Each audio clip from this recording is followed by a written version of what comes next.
All right, welcome to another episode of the TF Motorsports podcast. Thomas Frasco, we are getting ready for highlights of Monster Jam and highlights of Monster Energy AMA Supercross. But first, we're going to bring NASCAR first instead of our last topic of the day, as the Daytona 500 is scheduled to be tomorrow. However, with the way how weather looks, I would not be surprised if it got pushed to Monday or later on in like midnight or something. But we'll see what happens.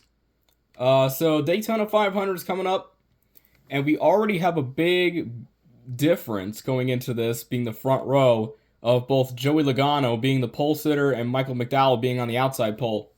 This is the first time since 2012 that we're seeing an all-Ford front row. And I think that might be a first since 2012 that a Ford is also in the front row too. So that new car that they got going on is really working well, I think. So then we have Tyler Reddick in the 45, Christopher Bell 4th, Chase Elliott with a good spot, and yeah, all those years Hendrick 1 and 2 mostly dominating that spot. Now Chase Elliott being the only Hendrick driver in the top 5. So that's kind of crazy that we went from all those years in a row to this. Then we have Austin Cindric in the 2. He'll be placed 6th. Alex Bowman 7th. Denny Beat Your Favorite Driver Hamlin will be starting off in 8th. Carson Hocevar will be in 9th in the 77. John Hunter Nemechek will be in the top 10. Right by him in the 11th spot is his teammate in the 43, Eric Jones. Harrison Burton will be in 12th in the 21 car. In the 99 is Daniel Suarez. He'll be starting 13th. Zane Smith will be in the 71, starting 14th. Starting 15th will be Ty Gibbs in the 54. 16th will be Brad Keselowski in the 6th car in the 16th spot. Kyle Larson will be starting off dramatically lower, where we're usually able to see him and his teammate all in that row. The 17th spot for Kyle Larson, 18th spot for William Byron. Crazy how they were pretty much at the top for a couple years running, and now all of a sudden they're back in the mid-pack. It's pretty dramatic change. But again, they still have a lot of time to build up, and it's Daytona, so really anything can happen with that. So then we have Chris Buescher, who recently had a baby. Congratulations to him. He is in the 17 car. He'll be starting in the 19th position from Prosper, Texas, which, by the way, has a population of over 30,000. Chase Briscoe in the 14. He'll be 20th. Ross Chastain, the Melon Man, will be in the 21st position in the 1. And Justin Haley will be in the 22nd position. Managing to qualify for the Daytona 500 is none other than 7-time champion Jimmy Johnson. He'll be in the 23rd position in the 84 car with the throwback paint to the King Richard Petty.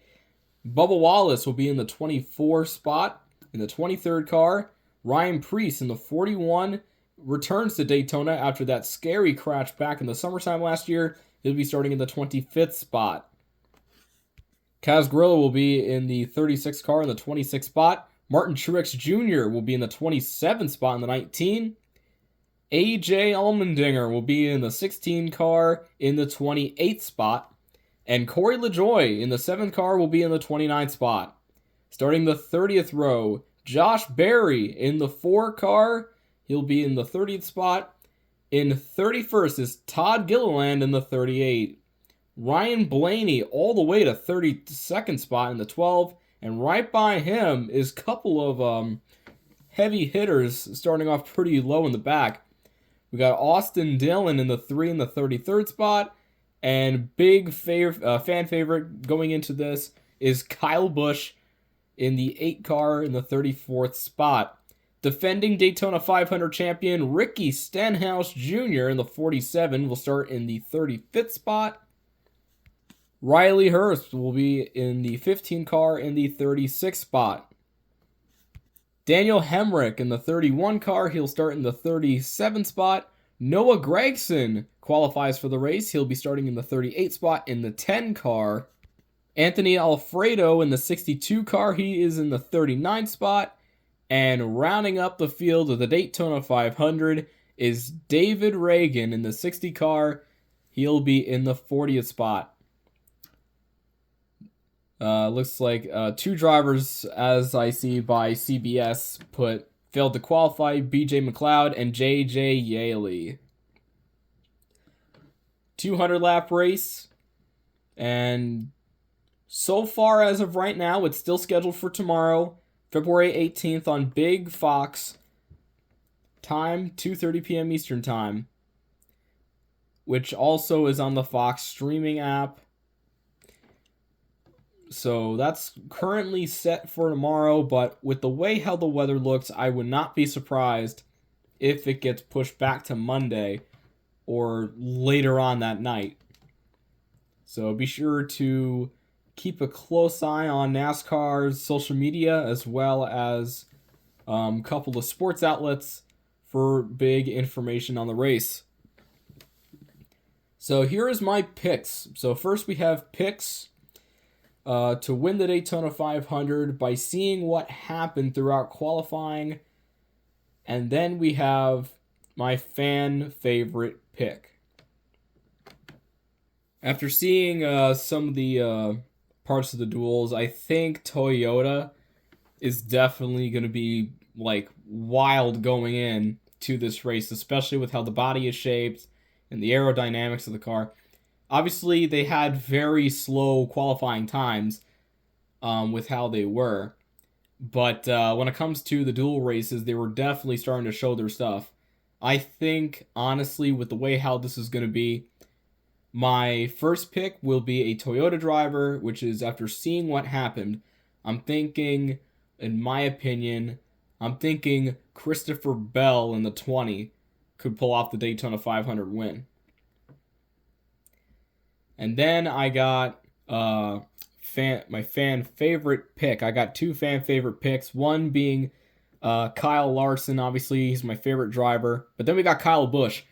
He has been close so many times in this race and had so much bad luck.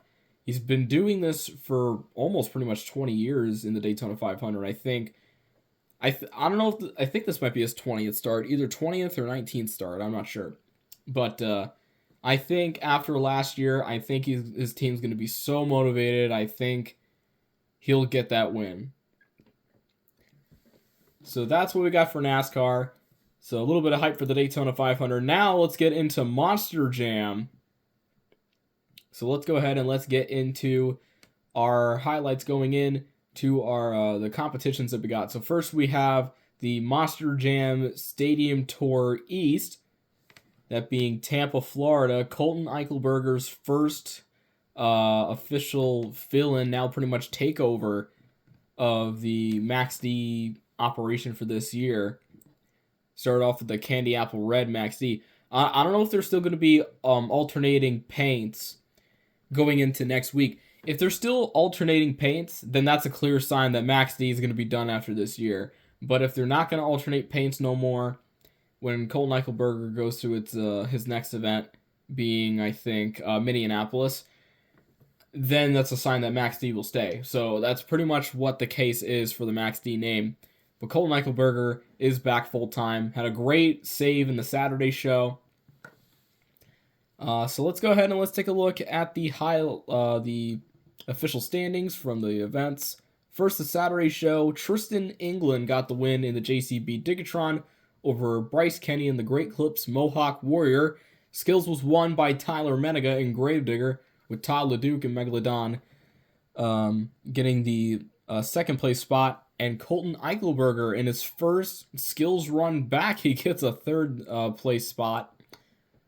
Winning freestyle was again Tyler Menega in Gravedigger, with Cole Venard and Black Pearl with a second place spot, and John Gordon in Bad Company with a third place spot.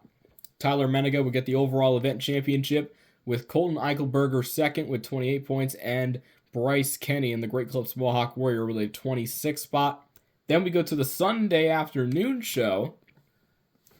Winning racing yet again was Tristan England in the JCB Digatron, defeating Todd LeDuc in Megalodon. I think Tristan's really getting used to those turns and the berms and just...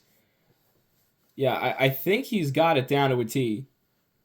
Hopefully he can continue that.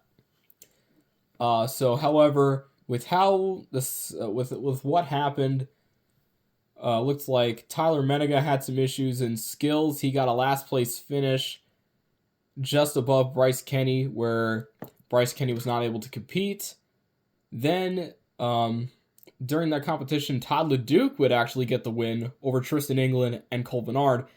Then freestyle, for the first time all season, Tyler Menega would miss the freestyle competition, as well as Lindsey Reed in the Lucas Stabilizer. Todd LeDuc would also get the freestyle win that night, finally shedding that bad luck, winning both competitions. He would also go on to win the overall event championship over Tristan England, John Gordon, Cole Bernard, and Jamie Gardner.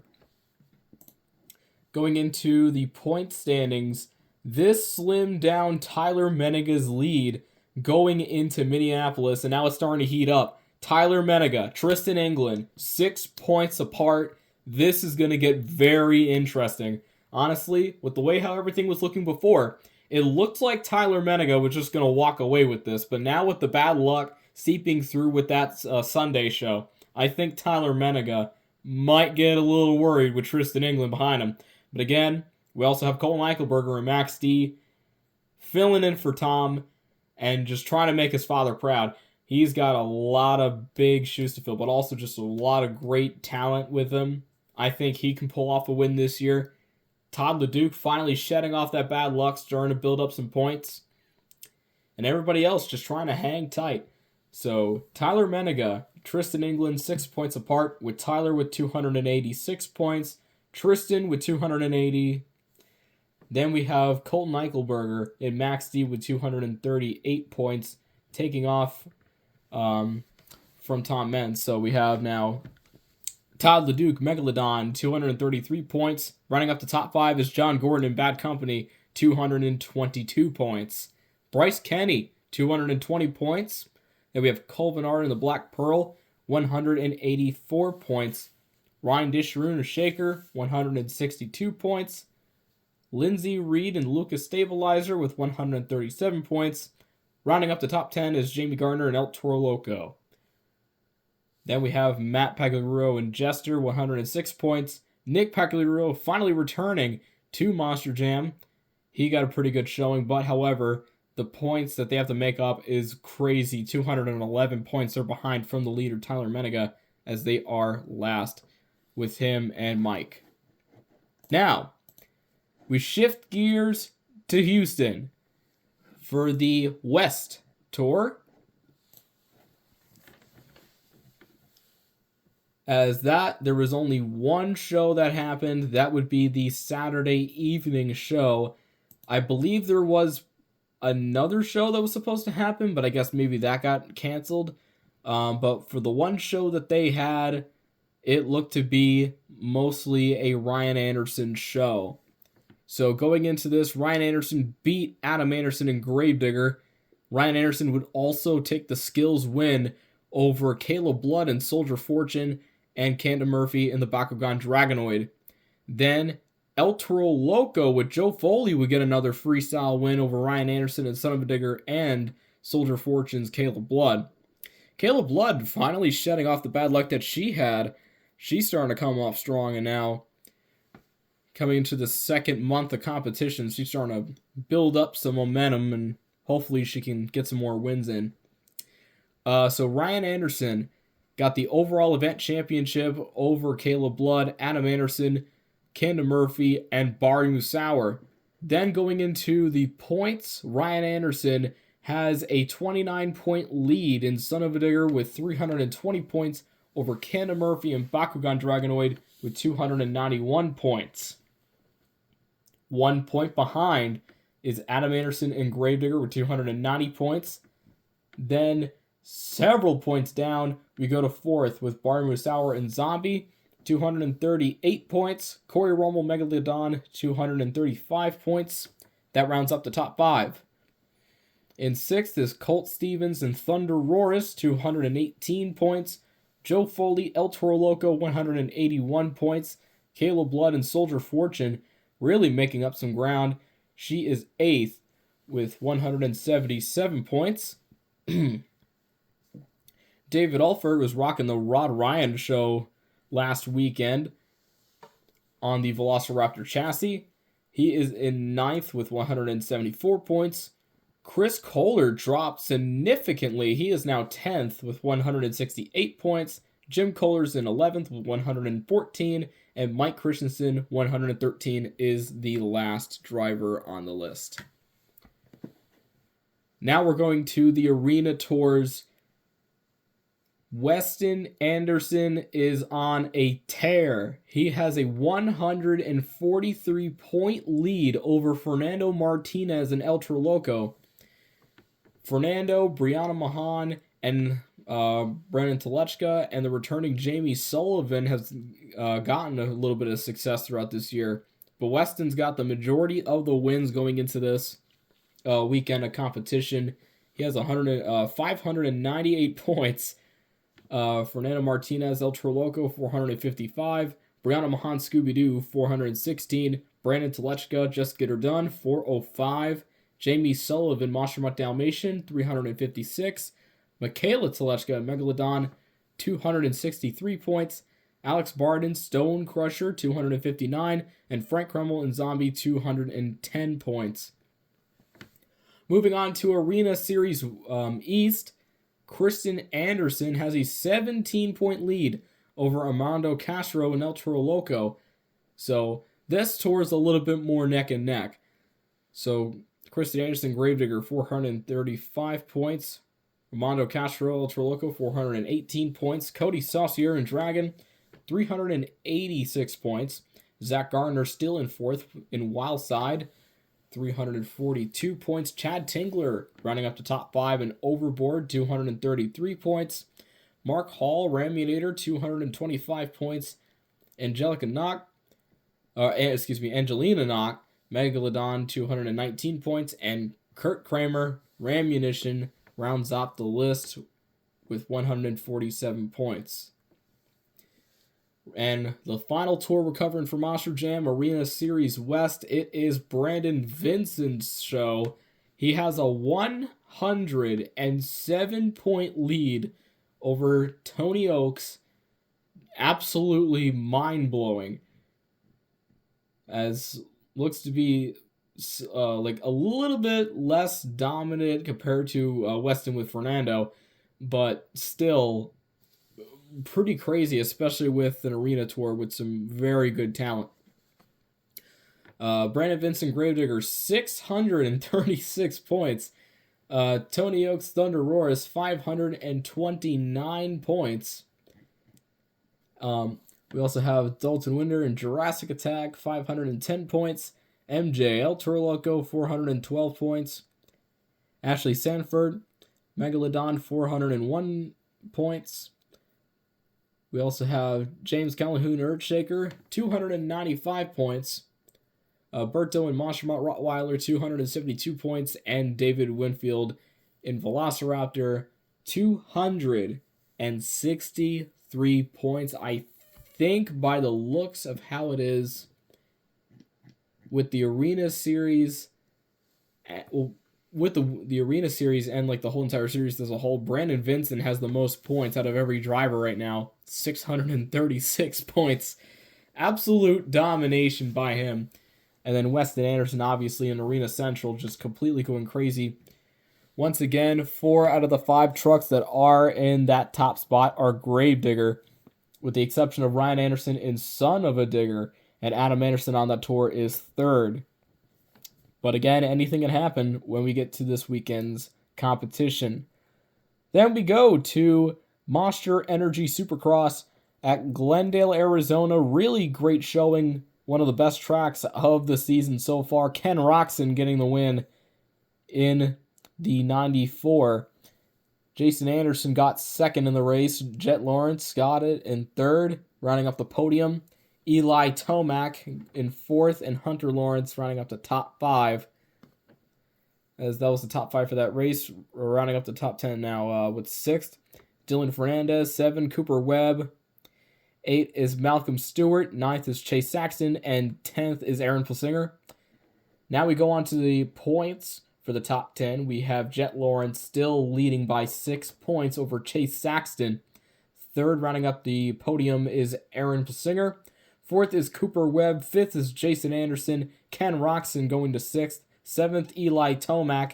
8th is Dylan Fernandez. 9th is Hunter Lawrence. And 10th is Justin Barca. So that's what's going on with the 450 class of Monster Energy Supercross as they get ready for their next week of competition tonight.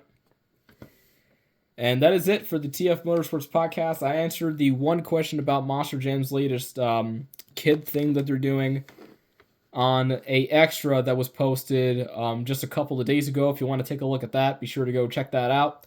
We'll see you guys next time on the TF Motorsports podcast. Stay tuned for more incredible content to come. And man, oh man, I cannot wait to get June on, because that's when we do Motorsports Hour, and that's when we get all the crazy monster truck coverage. Middletown, we got Berlin, we have Accord, Sussex Fair, we have Lebanon Valley. There's just going to be so much coverage coming this year, and it all starts in June. Take care and have a good one. We'll see you next week on the TF Motorsports podcast.